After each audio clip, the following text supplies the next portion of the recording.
नमस्ते। आप सभी का मेरे YouTube चैनल भारतवासी पर बहुत बहुत स्वागत है।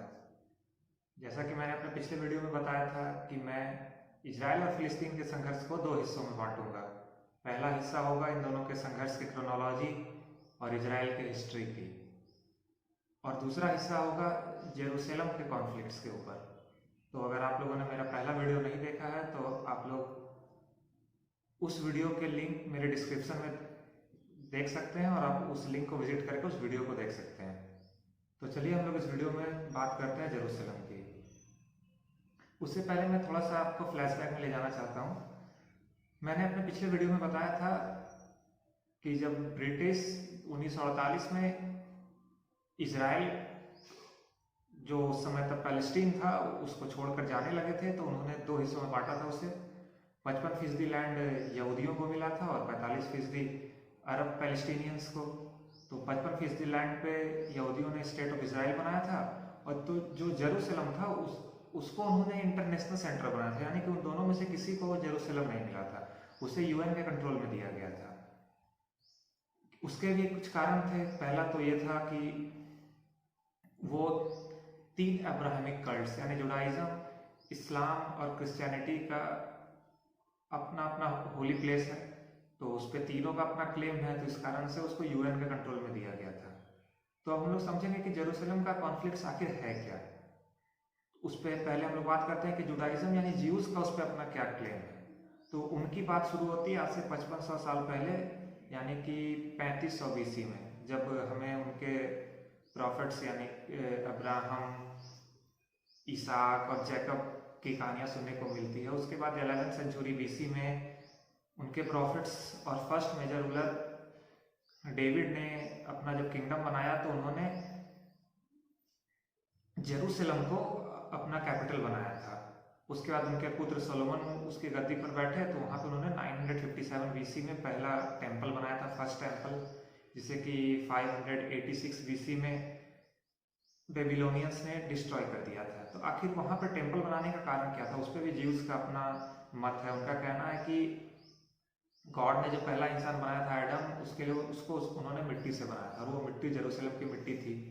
और वो जो जेरूसलम है वहाँ से ही वर्ल्ड के फॉर्मेशन यानी कि ओरिजिन ऑफ द वर्ल्ड वहीं पे है, वहीं से शुरू हुई थी। तो ये उनका अपना क्लेम है। उसके बाद जब बेबीलोनियंस के अटैक में वो पूरी तरह से डिस्ट्रॉय हो गया था, तो ज्यूज वहाँ से माइग्रेट करके बेबीलोनिया या वेस्ट की ओर चले गए। उसके बाद तकरीबन 70 साल के बाद 516 BC में पर्सिया के साइप्रस किंग के आदेश के बाद वहाँ पे वो लोग लौटने लगे, और फिर 516 BC में वहाँ पे सेकेंड टेम्पल बना ज्यूज का, और उसके चारों बगल रिटेनिंग वॉल्स बनाए गए थे प्रोटेक्शन के लिए, जो कि बाद में 70 AD में रोमन्स ने उसके डिस्ट्रॉय कर दिया था। और अब ज्यूज का मानना है कि जब उनके मसीहा आएंगे तब तीसरा टेम्पल बनाया जाएगा। अब उस पर क्रिश्चियनिटी का अपना क्या क्लेम है। तो क्रिश्चियनिटी का कहना है, क्रिश्चियंस का कहना है कि जीसस क्राइस्ट का जो जन्म हुआ था बेथलेहम में, वो जेरूसलम के नज़दीक है, और वहाँ पे उन्होंने 335 AD में जेरूसलम में एक चर्च बनाया था, होली चर्च ऑफ सेपल का। उसको बनाया था बाइजेंटीन एम्पायर के एक प्रभावी रूलर थे, कॉन्स्टेंटाइन, उन्होंने बनाया था। वहाँ पे उन्होंने इसलिए बनाया क्योंकि उनका मानना था कि यहीं पे जीसस क्राइस्ट को क्रूसीफाई किया गया था, वहीं पर उनको दफनाया गया था। और उनका यह भी मानना है कि क़यामत से पहले जीसस क्राइस्ट वहीं पे आएंगे। अब उसके बाद जब वो वहाँ पे अरब का इन्वेजन हुआ, उसके बाद वो मुस्लिम रूलर्स के कंट्रोल में गया, तो 685 AD में उमैद खलीफ अब्द अल मलिक ने जो सेकेंड टेम्पल्स के जो रेमनेंट्स बचे हुए थे डिस्ट्रक्शन के बाद, उस पर उन्होंने डोम ऑफ द रॉक बनाया, और उसी के बगल में जो मुस्लिम प्रेयर हॉल था वहाँ पे 705 AD में अल अक्सा मस्जिद उसने ही बनवाया था। अब वो जो आप लोग ने देखा होगा कि वहाँ पे वेस्टर्न वॉल है, जिसका ज्यूज काफ़ी मतलब उसकी पूजा करते हैं, तो उसकी भी कहानी है कि वो सेकंड टेम्पल के रेमनेंट्स का वो हिस्सा बचा हुआ है जिसकी वो लोग से पूजा करते हैं। अब वहाँ पे इस्लाम का अपना क्या क्लेम है। तो उनका क्लेम है कि उनके जो प्रॉफिट मोहम्मद थे, वो जब पृथ्वी से वापस जन्नत जाने लगे, हेवन, तो वो जेरूसलम होकर के गए थे। और उनका उनका पहला किबला जो था वो जेरूसलम ही था इस्लाम का। उसके पीछे की क्या कहानी है, किबला आखिर होता क्या है? तो किबला वो डायरेक्शन है जिस डायरेक्शन में Muslims all over the world इबादत करते हैं। तो जब प्रॉफिट साहब मक्का में थे तो वो काबा की ओर अपना फेस करके इबादत करते थे। उसका जब वो मदीना गए, मदीना उल नबी, तो वहाँ से वो जेरूसलम की ओर अपना फेस करके इबादत करने लगा और तकरीबन 17 महीने तक ऐसा ही चला। उसका फिर वापस वो मदीना से कुछ दूरी पर एक मस्जिद है, मस्जिदुल किबलत है, वहाँ पे उन्होंने अपने डायरेक्शन को, अपने किबला को फिर चेंज कर लिया और फिर से वो मक्का यानी काबा की ओर करके अपना इबादत करने लगे। अब उनका कहना है कि जब मक्का में थे प्रॉफिट साहब तो वहाँ पे एंजल जिब्राइल आता है, उनको जगाता है जब वो सोए रहते हैं, फिर उनके दिल में ईमान भरता है। फिर वो बुराक मिथिकल क्रिएचर है जिस पे सवार होकर वो जेरूसलम जाते हैं, वहाँ टेम्पल माउंट में फॉर्मर प्रॉफिट्स के साथ नमाज अदा करते हैं, फिर वहाँ से वो जन्नत चले जाते हैं। तो ये इस्लाम का अपना क्लेम है। अब वो जो सेकेंड टेम्पल जो डिस्ट्रॉय हुआ था तो वहाँ उसका जो फाउंडेशन स्टोन है वो अभी भी वहाँ पे मौजूद है, जिसपे अभी डोम ऑफ द रॉक बना हुआ है और वो मतलब इस्लामिक श्राइन है और वहाँ पे यहूदियों को जाने की परमिशन नहीं है। अब वो उस जो फाउंडेशन स्टोन है उसके साउथ ईस्ट साइड में एक होल है जो वेल ऑफ सोल्स की ओर खुलता है। ऐसा माना जाता है कि वहीं पे अर्थ का मतलब वर्ल्ड का फॉर्मेशन यानी कि ओरिजिन पॉइंट वही है, ये यहूदियों का अपना क्लेम है। और चूंकि वेस्टर्न वॉल जो जिसको वेलिंग वॉल के भी नाम से जानते हैं वो सबसे क्लोज है उस फाउंडेशन स्टोन, वो होली ऑफ द होलीज के, तो वहाँ पर वेस्टर्न वॉल के पास ही वो लोग प्रेयर करते हैं ज्यूज, क्योंकि उन्हें अंदर जाने की इजाज़त नहीं है।